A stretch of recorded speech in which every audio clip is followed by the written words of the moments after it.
Welcome to Garden Wise Adventures. My name is Malie, and today I wanted to talk a little bit about how I've been using the produce out of my garden. Now, I've discussed it several times before. I have a new diet that I'm following. It's not anything in particular. It's basically just low carb and high protein. So I've been kind of combining a bunch of different things, keto and paleo and diabetic diets, and I'm not diabetic. But anyway, I've been using a lot of the vegetables that I have out in my garden. And this year, I'm trying to produce as much as I can, which isn't going to be very much, but as much as I can in my grow room and also in my garden beds. So today I wanted to showcase one of my favorite vegetables, and that's Chijimisai. And that's something that I discovered from Baker Creek. Now, Baker Creek is notorious for sending surprise seed packets with your orders, and it's fantastic marketing because I've adopted just about everything that they've sent and ordered more. So anyway, Chijimisai, I'll put the spelling up at the top, has been one of my favorites. It's a combination between, I think, tatsoi and bok choy. I'm not sure. I'll have to, I'll put that also up at the top. And it's a lot like spinach and tatsoi mixed. It has an absolutely wonderful flavor. So let's take you out to the garden and show you what it looks like, and we'll harvest the last one. And then we're going to make a meal with it. Now this is, keep in mind, I'm not a chef. This is not really actually a cooking show, but I'm going to show you what I do. Then you can adapt to what is best for you if you'd like to try it. Now I have been doing an experiment. As you can see behind me, I have one of my double hoop houses. Here's the other one. And I also have a single layer hoop house. Now, Chijimisai is not supposed to be as hardy as some of the other winter vegetables. So I'm going to harvest the last one that is not inside a hoop house. I do have a few inside this hoop house right over here. So let's go look at the one that's in my garden that's not covered. Here is the last remaining Chijimisai in my open garden beds. I had one over there, right in this spot, but I harvested it last night. And I decided to come harvest this one too. As you can see, it's absolutely gorgeous. And maybe I won't use this one. Maybe I'll just show you the one I have inside. But it does seem to have a few issues with aphids. Yeah, every leaf. The other one that I harvested, oh, this one's really bad.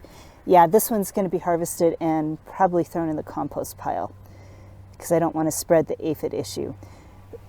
They do seem to have a little bit of an issue with aphids. None of the other ones that I harvested had as many problems as this one does. But you can see what a gorgeous plant they are. It's got really tender leaves and a really great flavor. What I think I'd like to do actually is harvest a few of my Swiss chard. These are the only Swiss chard left out in the open. We're going to see how long these last. Last year I actually had, this is a Ford Hook Giant Swiss chard. I actually had one of those come back in the spring. So it did survive the winter. And I love the gorgeous colors. None of my rainbow chard survived the winter. So let's harvest a few of these and take these inside. I think they're absolutely gorgeous. And I love the color of this one.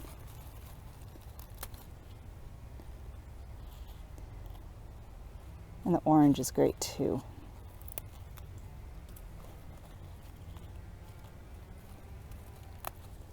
Now these actually have survived the low 20s.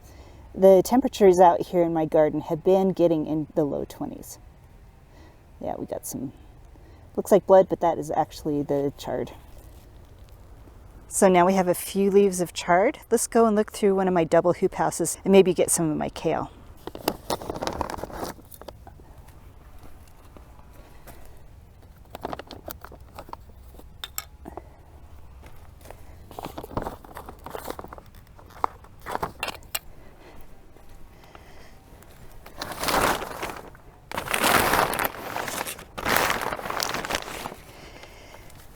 It's in the 30s, so I am not going to open this up all the way. I'm just going to reach inside and do some harvesting. We do have another Chijimisai plant. Let's check this one and see if it has any aphid issues. I'm not going to harvest any of this one because we already harvested another full one and we have that inside. Yeah, being in the greenhouse, or being in the hoop house, seems to have saved this one from the aphid issues. Now I'm not going to open my hoop house up very wide. It is in the low 30s right now. It's quite cold. What I am going to do is I'm going to harvest some of this kale. It's all looking really gorgeous in here. It survived the cold nights last night really well. So let's get some of the kale. First one I'm going to harvest is my dino kale.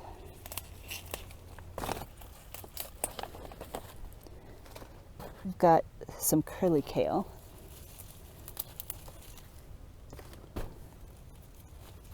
I think it's absolutely gorgeous. And way in the back I have the hardiest kale, which is the red Russian kale.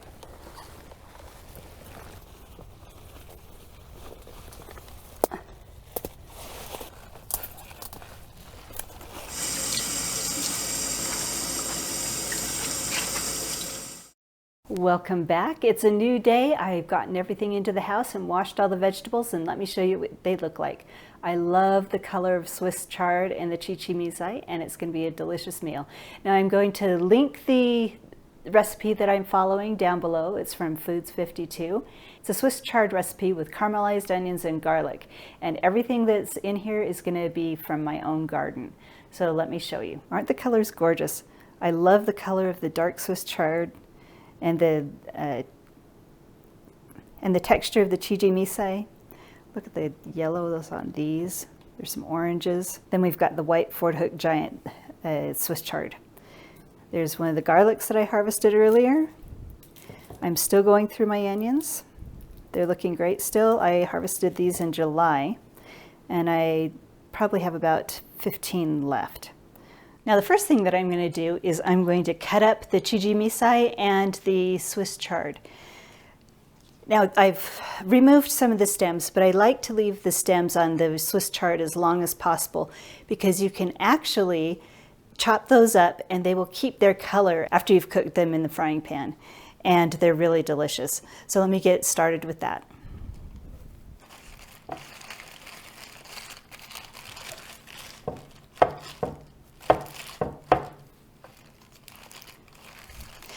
Now I'm just going to do a rough chop on these because they're going into the frying pan.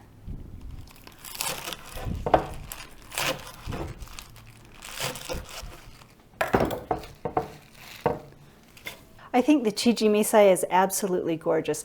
It really tastes like a sweet, mild spinach almost, with a little tiny bit of a bite. It is absolutely gorgeous, and I love cooking with this.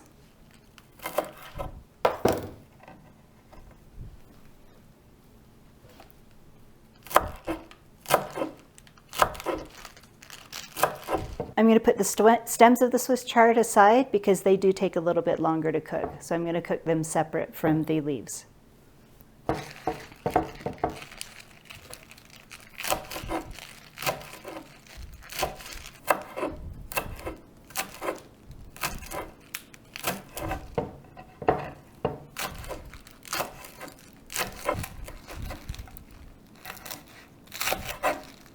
Now that the leafy greens are out of the way, I'm going to chop up the onions and the garlic.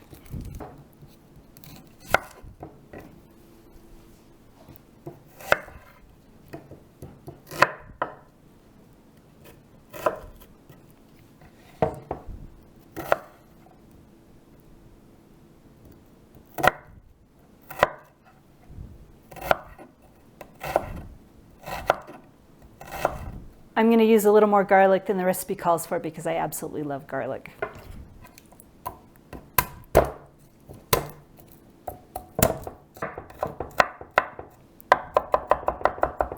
Now this is it when it comes to food prep. We've chopped everything up. The only other thing we're going to be adding is we're going to be adding some olive oil, extra virgin olive oil, and some balsamic vinegar. So let's get started.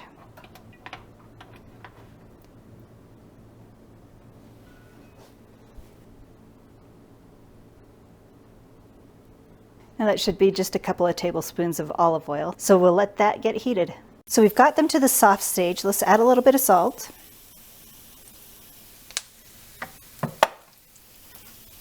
Maybe some pepper.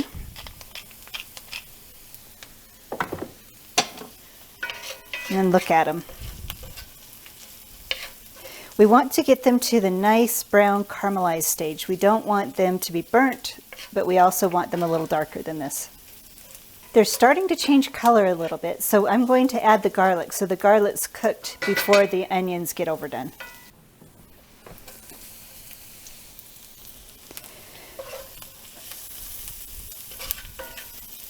We want the onions brown and caramelized, but we want the garlic just to be fragrant and soft. Next, we'll add the stems.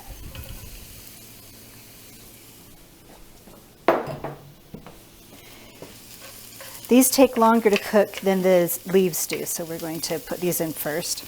And I love all the colors. I'm not sure if all the colors show up in the video very well, but I think this is absolutely gorgeous. And it's also delicious. Now it's finally time to add the leaves. There's a lot of them, but they're going to cook down quite a bit.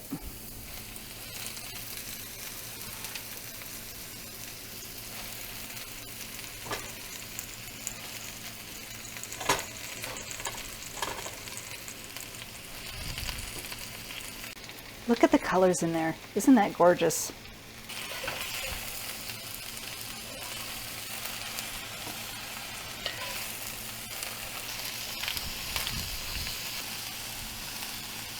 That is absolutely gorgeous. Let's plate it up and sprinkle it with a little Parmesan cheese and try it out.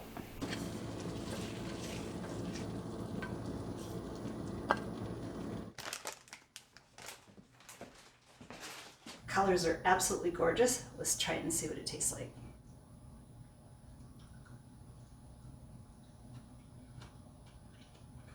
That is really good, and what I love the most about it is it was 100% grown out of my garden, other than of course the balsamic vinegar and the olive oil.